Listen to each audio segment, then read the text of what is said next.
Welcome back to the deep dive.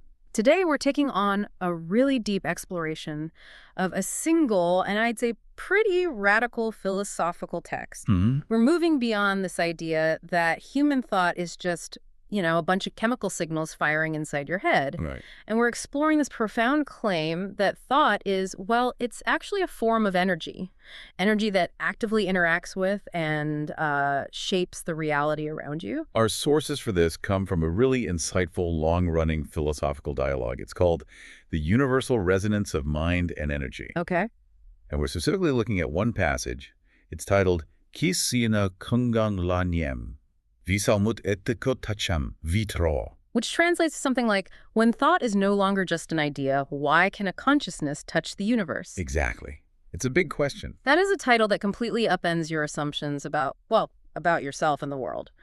Our mission here is to really unpack the teacher's answers about the mind, about time, and these universal laws that govern everything. And distill them, right. Yeah, distill them into something actionable for you. It's sort of a shortcut to understanding this very sophisticated view of consciousness. And the dialogue, it jumps right in. It goes straight to the core friction point that stops most of us from, really taking our inner life seriously. Then what's that? The student asks, basically, how can my thought, which feels like it's completely stuck inside my skull, how can that affect my life or other people or the entire world? It's the ultimate paradox, isn't it, of self-help, spirituality, everything. It is. And the teacher's response is just beautiful because it doesn't try to answer that head on. No, it challenges the premise. Exactly. They ask, are you sure thought is only in your head? Or are you just believing that the mind is something small, something separate from the universe? It's a masterful reframe. I mean, if you see your thought as just a tiny contained idea, the Vietnamese word is inink, then of course it shouldn't have any real power. But they prove that assumption is wrong. Instantly. With simple examples. I mean, think about it. If a thought is just a chemical flicker, why can a single one, just one worry, cause you sleepless nights for a whole week? Or, and I think this is even more powerful, why can one fleeting thought completely change your life's path? Right. That decision to move to a new city or to finally quit that job or commit to a person, those are massive physical, real-world changes. And they started as an internal flicker. A tiny idea, a little immune, shouldn't be able to do that. The sheer scale of the effect, it proves there's an energetic reality to it. Exactly. The power of the impact forces you to redefine the source. And this is where the text transitions into the research that backed all of this up. Okay, let's unpack this finding because it's probably the most surprising claim in the whole text. The teacher talks about decades of research. No, over 30 years. And they state that they found zero contradiction between scientific observation and religious or spiritual tradition. That convergence is the pivotal moment. And what's so fascinating is the diversity of the people they studied. We're talking atheists, devout Christians, deep practicing Buddhists, committed Muslims. So totally different belief systems. Completely different. And yet, when they all push their mental awareness to its absolute limits, they all eventually touch the same truth. So they weren't agreeing on, dogma, right? They weren't converting each other. Not at all. So what did they actually agree on? They agreed on the mechanics. The universal finding was that all human minds, no matter what you believe, operate according to the same universal underlying rules. Wow. It suggests consciousness isn't, owned by any one faith.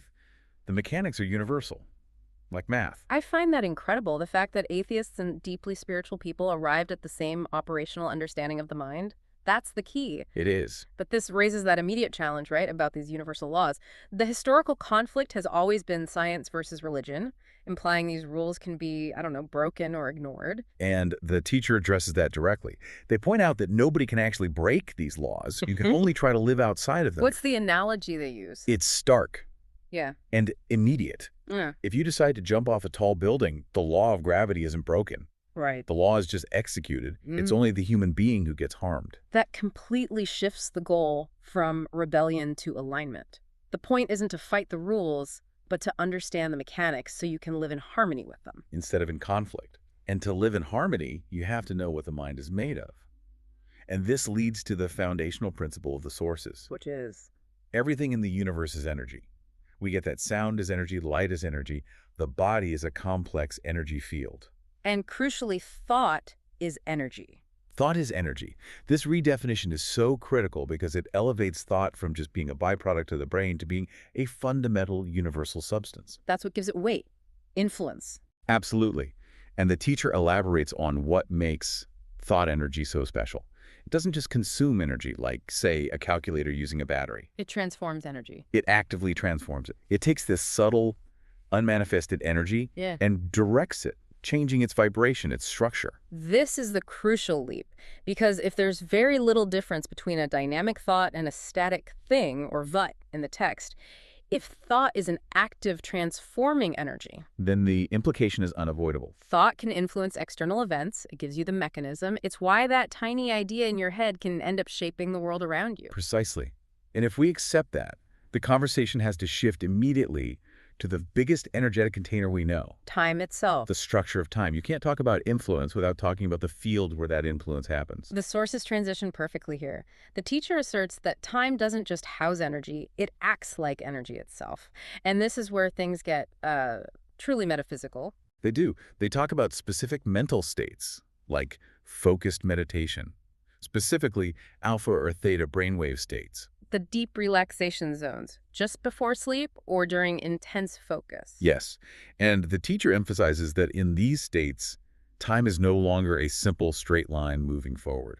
So why do these states matter so much?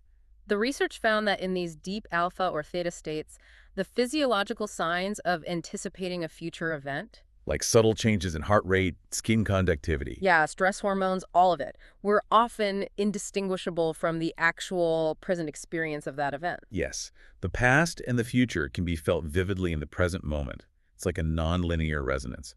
If the future can literally cast a shadow, the phrase is spun onto the present. If you can feel the absolute heavy inevitability of something that hasn't happened. Then something energetic has to be transmitting that influence across time. I've felt that. That absolute sense of destiny or dread about something, even with zero logical evidence.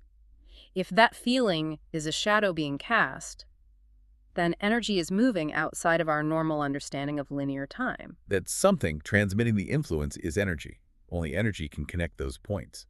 And if our consciousness can tap into that, it means our minds are way less constrained by the clock than we think. Speaking of constraints, the dialogue then pivots to perceived reality.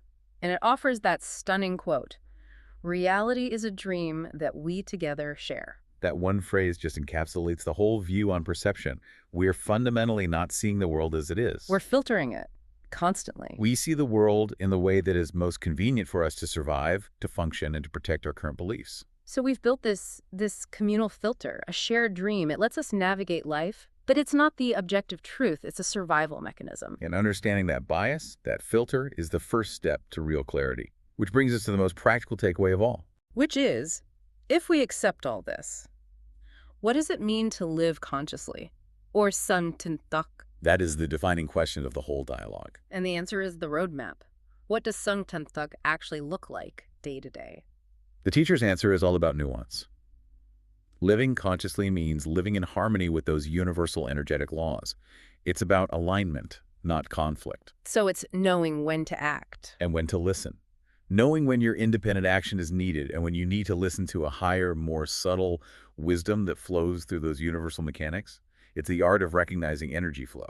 Now, that might sound a bit passive, like you're just waiting for things to happen, but the research suggests it's profoundly active. It takes intense inner work to reach those deeper, stiller states of mind. And when the mind gets that still, a beautiful core truth emerges. What's that? The research consistently found that the deepest nature of humanity, the default setting, you could say, is inherent goodness. The term is Sin Lang. That's a powerful finding, one that unites the scientific and the spiritual. It is. The text suggests that people only become distorted, or meo-mo.